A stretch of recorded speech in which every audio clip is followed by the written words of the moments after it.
everything is okay. Why? Because Boku no Hero Academia Season 4 is here, and we are here to review it.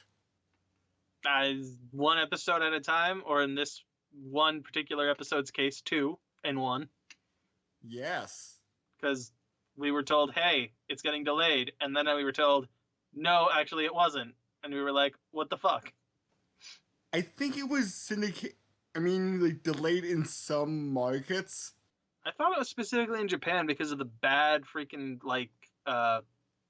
hurricane, I think it was? I think it's a hurricane. No, I think even though they're the same storm formation, they call it something else. I forget. Typhoon. That's it. Yeah. It's the same thing, it's just by a different name. It's a synonym. Yes. But I believe some parts of Japan got it, but where the typhoon is, it was delayed a day or something. Mm-hmm. Was it only... I was going to assume it was a week because they didn't actually tell us what we reposted. So, yeah. We're a little late on the first episode, but luckily it was just more or less a recap. With slight story-building elements. Slight. Honestly, you could probably just toss it to the side and nothing would change. I think that's how Season 3 started, with a recap-ish episode. I think so, yeah. Which is fine, because, I mean, it's been, how many months to a year since the last one?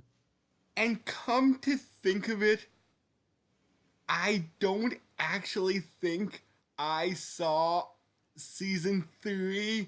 I know that we did Seasons 1 and 2 as the... We did all 3. What? We did all 3.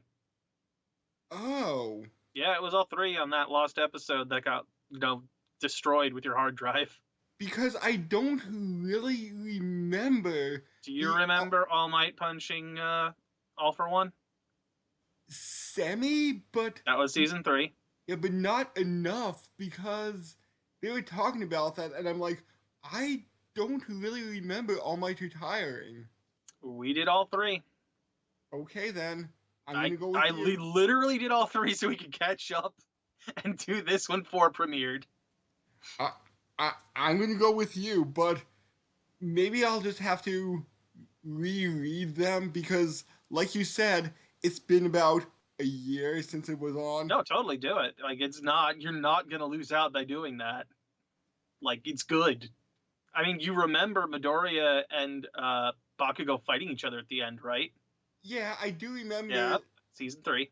A lot of the characters' powers, but it's just story elements are hazy.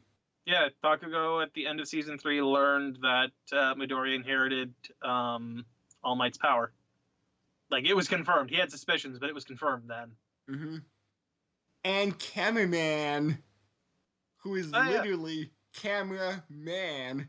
I'm a little disappointed I didn't think of that immediately when we saw the flashback. And he's like, I took a snapshot of that day with my camera, and I didn't think, wait a minute, the kid's not wearing a camera. What does he mean? I'm a little disappointed I didn't think of that. He's a literal cameraman. Yeah. Fucking sprouts him from anywhere, and he prints the photos out of his chest. It's awesome. And, it's even more interesting, too, because it seems like his one eye is a different color. Not color, but, it's a different style. Shape? Yeah, the eye shape is different. It's not just, black pupil. It's more of a hazy one. He's blind in one eye almost. I did not notice that. Yeah, I don't know if that's just the case, if that was just the case in a couple of scenes, or if that, when he's using his power or something, or if that's the whole time, and I just noticed it near the end. But yeah, we got a recap. Guy comes in, that's a reporter. He's all like, hey, cool, I want to study you guys in your natural habitat, but really, I'm trying to see who is All Might's successor. Spoiler warning, it's Midoriya. The main He finds it character. out. He's smart because the secret's not well kept. Uh, Like, to be fair, right? Anybody that's gonna look at like, hey, there's All Might, cool. He had that awesome power of being super strong. Oh, this kid in the class that he's teaching has also got the same power or something very. but then again, there is the superhero trope of blindingly obvious things go unnoticed. I I know, and this one is by far like not the worst. I mean, fucking Superman and the glasses. Come on, like Yeah. that's gotta be the worst one. Like I refuse to believe that like he like Clark Kent hasn't just like popped off his glasses just to like clean them with his shirt or something or a glasses little like wipe, and somebody's not like, oh my god, it's Superman, just like on the street, like seriously. Yeah. Oh, I heard um how Wally West or the Flash maintains the fact that he is not the Flash. He always shows up late. I mean, he's wearing like a full blown like head mask. Like the only thing that shows is his lower face, like below the nose. But that's how he dispels any suspicion he may be the Flash because the Flash is so fast. Oh man, Wally's always late. He can't be the Flash. I mean, like, come on, man. Who's gonna point at the guy that's late all the time and be like, that guy's the Flash? Because everything about him just screams Flash. I mean, look at it. He's wearing red, for God's sake. And he said, well, got a speed. Hell, even his hair's red. It's a no-brainer. He's clearly the Flash. Just walks in. He's late. He forgot to take his like yellow boots off, and it's like, oh shit, he's the Flash. What are you talking about? Your boots. Oh, these souvenir. Yeah, that's right, souvenir. I picked them up. That's why I'm late. Don't you see the amount of rain outside? These are simply galoshes. They're goulashes. Look, he like takes someone off, just dumps it, and there's like rain inside of it somehow, like rainwater. Because he like zipped out so fast they didn't realize it and filled it with water in the sink. Goulash is actually, I believe, some Russian stew. I was gonna Well, say, I thought that's also a food. yeah, goulash, but gulash is the shoe boot. I think it's all syllable emphasis. Yeah, it could be definitely. It should be. It could be the syllable in thing, or there might be some vowels that are mixed around too. Maybe. Because goulash versus goulash, like, is it one O or two O's in each one, or is it like a U in there with like a weird accent symbol? My Hero Academia. God damn it! We need to reserve this for fucking random musings. What are we doing? Which we are This not is an on. episode review, not a random musings. Oh my god. If you're just tuning in for the first time, like, what are these guys doing? We're We do this a idiots. lot. We're idiots. Yes. Oh god, no. So yeah, episode 1 is just kind of like, cool. This guy figures out that Midoriya is all like this awesome inheritor, and he's like, awesome. I just wanted to confirm that, that Hope wasn't dead, that there is another, pillar of justice coming in. And Midoriya is all like, cool. This just makes me want to try even harder. Classic shonen. Wait. A killer of justice? Pillar. Oh, pillar. Pillar. Pillar. Oh, I thought you were saying killer of justice, and I'm like, No, that's Stain. And, yes. Decay Man. I forget his name. I'm terrible at that. I forget. Is that the guy with like hands? Yep. Ah, I keep forget for whatever reason I can never remember his name. Like when I want to say it, I never remember. But Okay. when I don't care, it's just there on the tip of my tongue. It's unfair. So yeah, that's more or less episode 1. Nice little way to get us back into the swing of things without being too crazy. We do get the rewatch of All Might and All for One's, final punch, uh, which is always cool to see really, really nice animation like that. Yes. It's always so beautiful. Also, we get to see my favorite girl, Jiro. She's back. She's best girl. Frog Girl. Fuck you, frog girl lovers. Natsuyu, Jiro. My bad. God, she's trying to take her place, but Jiro's better. Best punk girl. You know, I said this in the deleted, or yeah, kind of deleted review, but Toro, she is adorable. Which one's Toro? The one that's Invisible Girl. Oh, the one that's apparently supposedly in every single shot, but you never know because she's invisible. Yes, she is adorable. Even though you have no idea what she looks like. I cannot say that with a straight face. Look, man, you know what those hips and those boobs look like, but that's about it. Yes. And how her superhero costume is her naked except for gloves. Gloves and shoes. She doesn't wear shoes. That's it. That's all she's got. She's just running around naked. Nobody cares. Because nobody knows. Oh. Like, I mean, the Clash should at least know and realize, wait a minute. And like, sticky hair pervert kid. Oh, Minato. Oh, he was funny in episode 1. Just how he's just imagining that it's going to be a big boobied, lovely little, what is it, journalist? Reporter? Yeah, or reporter, sure. Like that obsession. I don't know. It was all right, but I guess the meat and potatoes here is episode 2, where we start getting into some interesting shit. Where Midoriya wants to work for what was his name? Night Eye? Yes. I'm curious what his quirk is going to be. I have to assume it's somehow like surveillance. Or like, maybe his paralyzing stare? Maybe?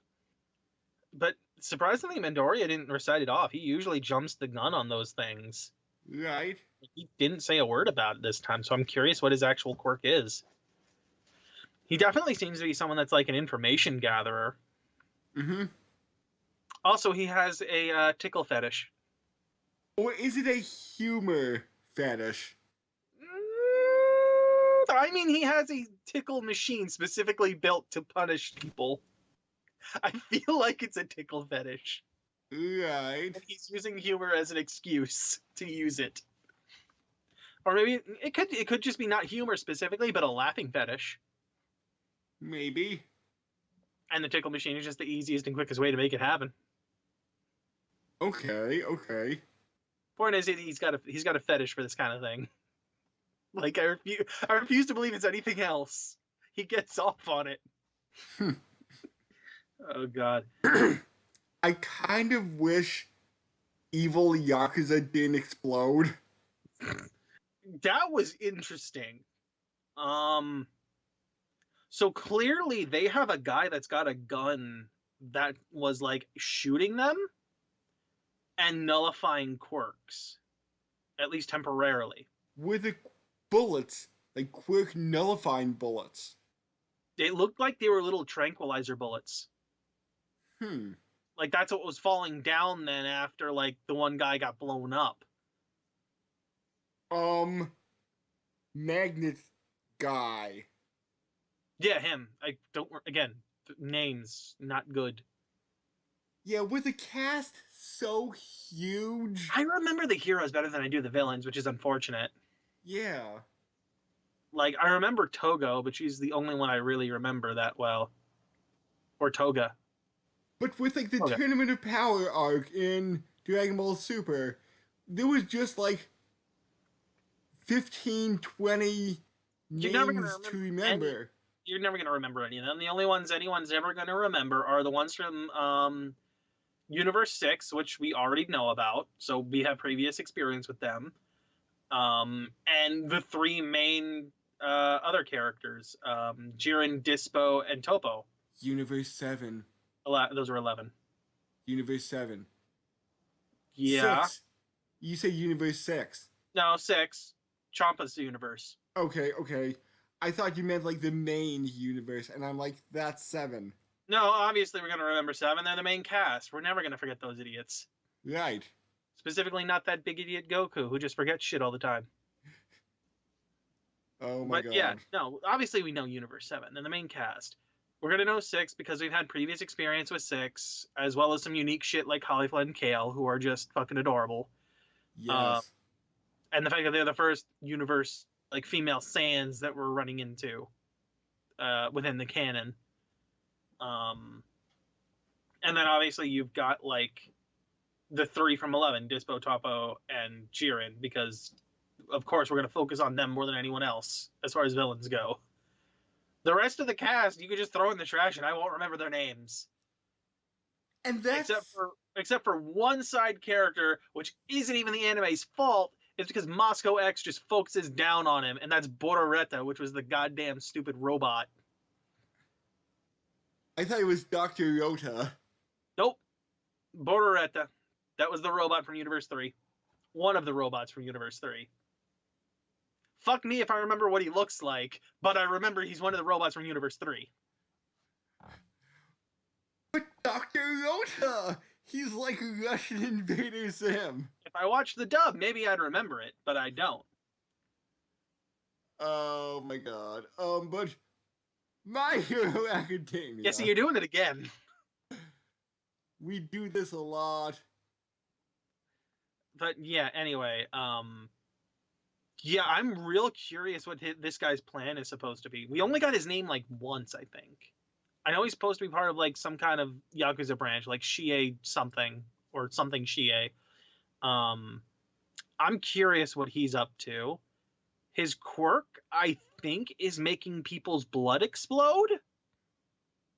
I think. Because it definitely seemed like our magnet dude just got like exploded from the inside out. And it was just like a spray of blood. Yeah, this series was a little bit more, violent than I remembered. Stain was kind of dark, but I mean, his was more creepy than it was. Yeah, than it would have been like gory, I guess. Yeah. Yeah, this does kind of feel like it's going a bit darker now that you're mentioning it. Just like having a guy erupt into a giant geyser of blood is a bit. It's a bit higher than what I remember from seasons 1 to 3 at this point. Yes. I mean, I'm not upset. I'm just, it is a bit different than I was expecting. Yeah, I'm curious about where this guy's going.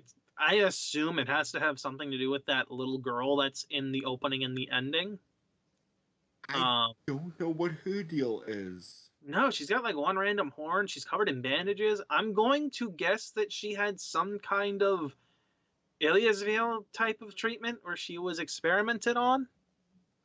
Maybe? That's a guess. I'm going to take that as a wild guess at this point with nothing other than her character design to go on.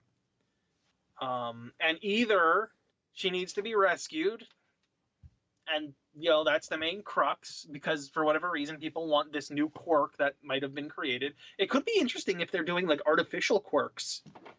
Yeah. Like if they're like genetically warping people to try and create synthetic quirks that aren't natural. That may be disturbing with like human experimentation and all. Yeah, and considering the way she looks, I wouldn't be surprised, because I mean the horn isn't uniform. She doesn't have two. The one is off on one side and she's covered in bandages. Maybe the other one got sawed off? And it maybe, but then her hair's covering it, so it's hard to tell. Because the one's on her forehead. Or at the side of her forehead. But yeah, it also kind of looks like she's got like maybe either like it might be like a like a what are they called? Like a hospital smock or something on. That might be what she's wearing, or it could be a regular dress. It's hard to say because it's like the color's kind of washed out on her. Like it's kind of got that weird bluey color. Maybe. So it's hard to say for sure, especially with the ending being like kind of a washed out color scheme. Either way, she's important, and I'm really curious what she's going to be as far as significance goes. Also, that the last part of the ending where it's like she's looking at Midoriya and the other guy, the one that's like young All Might almost. I forget his name.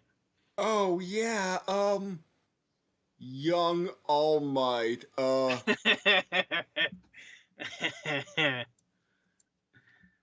By the way, explode blood explosion guy is named Overhaul. Yes, that's right. That's his like And name. Mirio. Mirio. Okay. So Mirio is the one who's he introduces uh Midoriya to Night Eye. Also, we get that last bit where it looks almost like that girl's gonna have to choose between the two for some reason, because they're standing side by side with some kind of like bright shining light between them. And then the next thing we know, we flash back to her and then look forward and she's walking through a door. So I'm assuming she's got to make a choice between the two of them for something. And All Might was saying that Mirio might have been his choice if not for Midoriya. Yeah, if he not run into Midoriya, he might have chosen Mirio instead. Which, you know, Mirio's definitely got that look, and he looks like All Might Jr. Yes. Here's the other interesting bit, and this is something I'm curious about what you're gonna think of, which is that offhand comment All Might made about how Night Eye predicted he was going to end up the way he did. And that's the reason why he doesn't want to see him. Maybe Night Eye has some kind of future sight. Oh, precognition. Maybe. That's possible. It could be precognition. It could be just, you know, actually, it could be something as simple as data analysis. Like he collects information and then like his mind is able to just like parse through, and maybe even to the point of like, it might not even actually be being able to tell the future, but it might be being able to read data to the point where he may as well have the ability to see the future. Okay. Like his predictions based on the data he's able to analyze usually are like true, if not are always true. So you're saying he has foresight because of analysis, and I'm just saying he has foresight for precognition? You're saying he has a like future vision where it's like, oh my god, I'm looking into the future. That's gonna happen right there. And I'm saying he's looking at the data and he has a quirk that allows him to read data and come to conclusions that are essentially like, all right, cool. This is the way the stock market is. I predict that it's going to do this, and then it does that. Oh, okay. So like he can analyze things to the point of him being able to predict the future. Yes. Okay. Whereas you're just skipping off like the analyzation and just going to, he's seeing future visions. Okay, maybe we'll see next episode. We probably will. Potentially. We'll probably get some rundown from Midoriya about what his quirk is. Mm-hmm. I'm really curious. Yeah, no, that's really all there is. There's not much going on here. It's a lot of setup. It's a recap and a setup for the next episode. With Midoriya pulling his All Might face. I'm sorry, what? With Midoriya pulling his All Might face. Oh, yes. It's so beautiful. And then just, are you ridiculing All Might? My guess is this will be a, oh, that is hilarious. I'm just waiting for Midoriya to get strapped into the tickle machine. No. Hey, look, you don't make him laugh, and there you go. You're going to have a problem. I do find it interesting that Bubble Girl, his sidekick that was stuck in the tickle machine, her outfit looks very similar to Ochiko's. It's just blue instead of pink. Yeah. It's got like the big puffy boots and shit and everything. So maybe not all the episodes will be this long, but since we did two, Yeah, we're slapping two into one. So mhm. Look it up. It happens. So stay tuned with us next week when we will review episode 66, I think the number is. Season 4, episode 3. Yeah, Good. yeah. So until then, later. Goodbye, future heroes.